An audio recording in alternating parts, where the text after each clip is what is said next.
muganga ajejwe akarere k'ubuvuzi arashyikirijwe imfunguzo z'imodoka tuyinjiramo tukubone winjiyemo n'akanyamuneza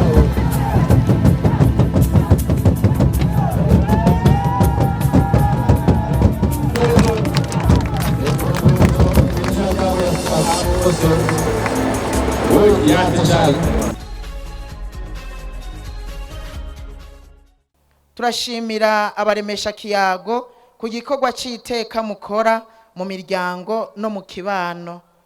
Nico gituma na leta y'u Burundi ibicishije mu bushikiranganje bujejwe amagara y'abantu atacidakora kugira ngo mworoherwe mu kurangura ibikorwa mukora ku neza y'amagara y'abene gihugu. Uyu munsi irabigaragaje aho mu kanya tugira tubashikirize ibikoresho bigiye kubafasha mu bikorwa mwatorewe byo guhimiriza abavyeyi ngo bipimisha imbanyi kwa muganga uko bitegekanijwe, ngo bibarukire kwa muganga, bibarutse naho bakurikize ikirangamisi cyo gucandagisha ibibondo.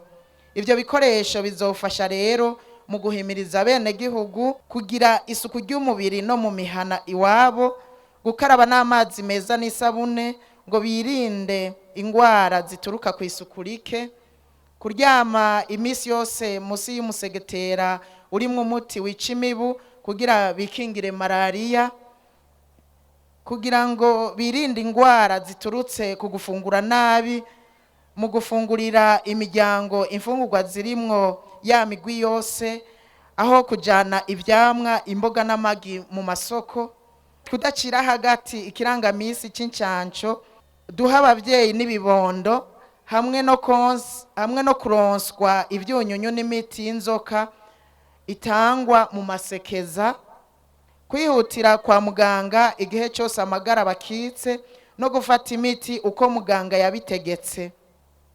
Tubasabye kandi kugira uruhara kugira ngo twese twitabira akamo ka leta y'u Burundi ko kugabanya imvyaro. Mwamize kumuzirikanyi ko umurindi w'igwirirana ry'abantu ku rugero turiko mu gihugu cacu ari intambamyi y'umutekano n'iterambere. Abaremesha kiyago tubasabe ko mwoba intangarugero mu kumenyesha abubatse ko hariho uburyo bufasha gutandukanya imvyaro kwa muganga. Mboneyeho akanya keza ko kubaha impanuro mwebwe baremesha kiyago na mwebwe mujejwe amavuriro kuri ivyo bikoresho n'ubwo buryo bwo kwiyunguruza mugira muronke. Mubibungabunge, mubikoreshe mu guteza imbere amagara y'abene gihugu kugira igihugu cacu nikizosigara inyuma mu gushikira rya mahangiro y'iterambere rirama mu 2030. Nituzokumve hari uwo abajejwe intwaro umutekano canke ubutungane bahanye kubera yagurishije ivyo bikoresho. Kandi aha turasabye ko hamwe hari uwofatwa ariko arakoresha ivyo bikoresho mwaronse mu bindi bitajanye n'ivyo mwabironkeye ko yohanwa hisunze amategeko.